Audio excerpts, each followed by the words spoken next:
Hi hello అందరికి నమస్తే. Vallabhaneni Vamsi arrest సంగతి అందరికీ తెలిసిందే. అయితే మరి వల్లభనేని వంశీ ఏ కేసుల్లో అరెస్ట్ అయ్యారో కూడా ఒక వర్గం మీడియాకి తెలియదు. తెలియకుండగా మరి వల్లభనేని వంశీ అరెస్ట్కి సంబంధించి రకరకాలుగా మాట్లాడుతూ ఉన్నారు. ఆ రోజు భువనేశ్వర్ గారికి సంబంధించి ఆ రోజు మాట్లాడారు కాబట్టి అరెస్ట్ అయినటువంటి క్రమంలో మరి తగిన శిక్ష అనుభవిస్తూ ఉన్నాడు. ఇది కర్మఫలం అనేటువంటిది వదిలిపెట్టదు, కర్మ వెంటాడుతుంది అని చెప్పి రకరకాలుగా మాట్లాడుతూ ఉన్నారు. సో మరి వల్లభనేని వంశీ గారు మాట్లాడింది కరెక్టా అంటే కరెక్ట్ ఏం కాదు. అలాంటి మాటలు మాట్లాడకూడదు. దానికి సంబంధించి ఏదో పొరపాటున అన్నా నా మాట అని చెప్పి అప్పుడు క్షమాపణ కూడా ఆయన చెప్పడం జరిగింది. ఏ పార్టీలో ఎవరైనా సరే వేరు ఆడవాళ్ళ గురించి వేరే కుటుంబాల గురించి మాట్లాడకూడదు. అయితే మరి ఇటువైపు లేరా? ఇటువైపు కూడా ఉన్నారు. జగన్ గారి గురించి, వైఎస్ భారతి గారి గురించి, వాళ్ళ పిల్లల గురించి దారుణాతి దారుణంగా అనకూడనటువంటి మాటలు వల్లభనేని వంశీ కంటే దారుణాతి దారుణంగా మాట్లాడినటువంటి పరిస్థితి కూడా ఉంది.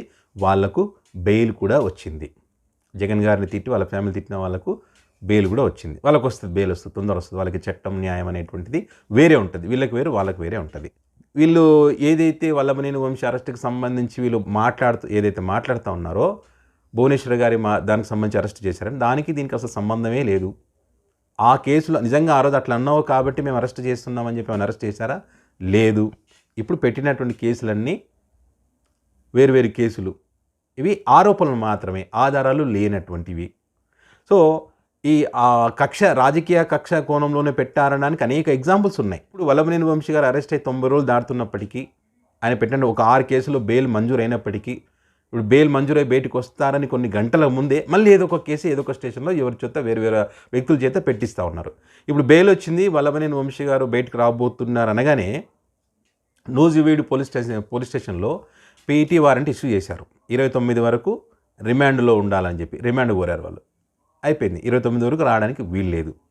ఇది గన్నవరంలో మైనింగ్ దానికి సంబంధించి అక్రమాలు పాల్పడ్డారని చెప్పి 58 పేజీల లేఖ పేజీలతో వాళ్ళ కేసు పీటీ వారెంట్ ఇష్యూ చేస్తే దానికి సంబంధించి రిమాండ్. ఇప్పుడు అంటే బెయిల్ వచ్చినా కూడా, మిగతా కేసులో బెయిల్ వచ్చినా కూడా బయటికి రాకుండా పెట్టారు ఇక్కడ.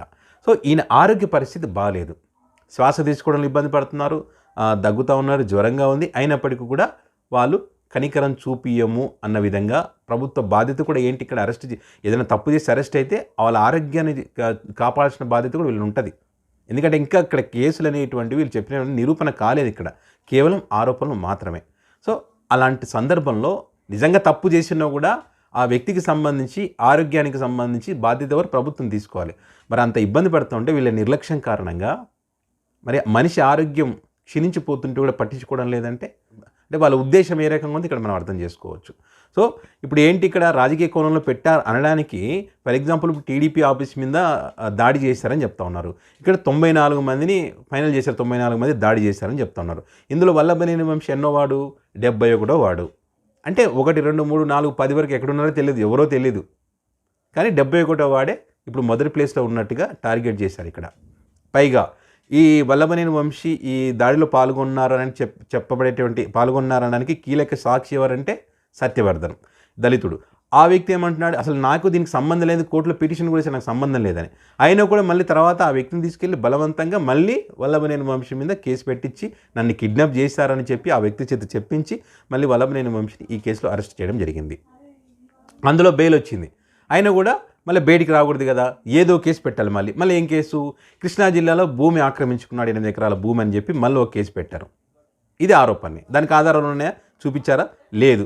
దాంట్లో బెయిల్ వచ్చినప్పటికీ కూడా గన్నవరం గాంధీ సెంటర్లో 10 కోట్ల విలువైన భూమిని కబ్జా చేశాడని చెప్పి దానికి ఆధారాలు ఉన్నాయా?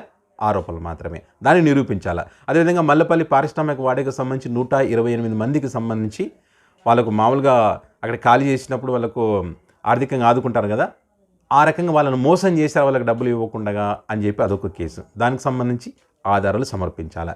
కోనాయి చెరువు రిజర్వాయర్ ఏదైతుందో దాంట్లో మట్టి తవ్వకాలు చేసి అక్రమంగా సంపాదించాడని చెప్పి అదొక కేసు. నకిలీ ఇళ్ల పట్టాలు ఇచ్చారని చెప్పి అదొక కేసు. సో ఇవన్నీ కూడా వీళ్ళకి ఏది తోస్తే అది కేసులు పెడుతూ ఆయన జైల్లో ఉంచాలనేటువంటి ఒక ఉద్దేశంతో ఇవన్నీ పెట్టారు. మరి టీడీపీ పార్టీలో ఉన్నన్ని రోజులు మరి వీళ్ళకి ఇవన్నీ కనపడలేదా? కనపడవు. వాళ్ళ పార్టీలో ఉంటే వాళ్ళు చాలా నీతివంతులు. పార్టీ మారితేనే ప్రాబ్లం వస్తుంది. వాళ్ళ దాంట్లో ఉంటే నిప్పులు, ఇతరులకు వస్తే తుప్పులు అయిపోతారు అనమాట. సో ఆ రకంగా ఉందన్నమాట. సో ఇప్పుడు ఏంటి, తాజాగా గన్నవరంలో మైనింగ్కి సంబంధించి అని చెప్పి మళ్ళీ మరొక కొత్త కేసు అనమాట. ఈ రకంగా వల్లభనేని వంశీ అనేటువంటి వ్యక్తి బయటికి రాకుండా వీళ్ళు ప్రతి కేసు పెడుతూనే ఉన్నారు బయటికి రాకుండా ఉండేందుకు. ఇప్పుడు మళ్ళీ వల్లభనేని వంశీని పెట్టి క్రైమ్ నెంబర్ 142/2025 పెట్టి హెడ్లైన్స్ పెట్టి ఇక బయటకు వచ్చే అవకాశమే లేదు, ఇక వల్లభనేని వంశీకి చుక్కలే, ఏమవుతుంది, దగ్గితే ఏమవుతుంది, తుమ్మితే ఏమవుతుంది, జ్వరం వస్తే ఏమవుతుంది, బీపీ తగ్గితే ఏమవుతుంది, బీపీ పెరిగితే ఏమవుతుంది, అనుభవించాలి శిక్ష అని చెప్పి వీళ్ళు కామెంట్ చేస్తూ ఉన్నారనమాట. అంటే నిజంగానే తప్పు చేసి ఉంటే న్యాయస్థానంలో అవి నిరూపిస్తే మీరు చెప్పినా చెప్పకపోయినా న్యాయస్థానం అనేటువంటిది శిక్ష వేస్తుంది. వేయకపోతే కక్ష సాధింపులో భాగంగా చేశారంటే ఖచ్చితంగా మీకు ఎవరు శిక్ష వేయాలో వాళ్ళు శిక్ష వేస్తారు. అట్లా అంతేగాని ఇట్లా లేనిపోని కేసులు పెట్టి మానసికంగా శారీరకంగా దెబ్బతీయాలని చూస్తే మీరు ఏదైతే కర్మఫలం రిటర్న్ వస్తుంది అన్నారో అదే కర్మఫలం అనేటువంటిది అందరికీ వర్తిస్తుంది. రేపు రోజు అది మళ్ళీ రిటర్న్ వస్తుంది, అది మర్చిపోకూడదు ఇక్కడ. సో ఏదేమైనా కూడా వల్లభనేని వంశీని బయటికి రాకుండా ఈ కూటమి ప్రభుత్వం గట్టిగానే ప్రయత్నం చేసింది, ఒక కేసు తర్వాత ఒక కేసు పెట్టి. సో దీనికి సంబంధించి వీళ్ళ మీడియా, ఒక వర్గం మీడియా వీళ్ళు కూడా ఆ కేసు వివరాలేంటి ఏదైనా తెలుసుకోకుండా ఇష్టం వచ్చినట్టుగా మాట్లాడుతూ ఉన్నారు. సో చూద్దాం మరి ఎప్పుడు బెయిల్ వస్తుంది, ఎప్పుడు బయటకు వస్తారు.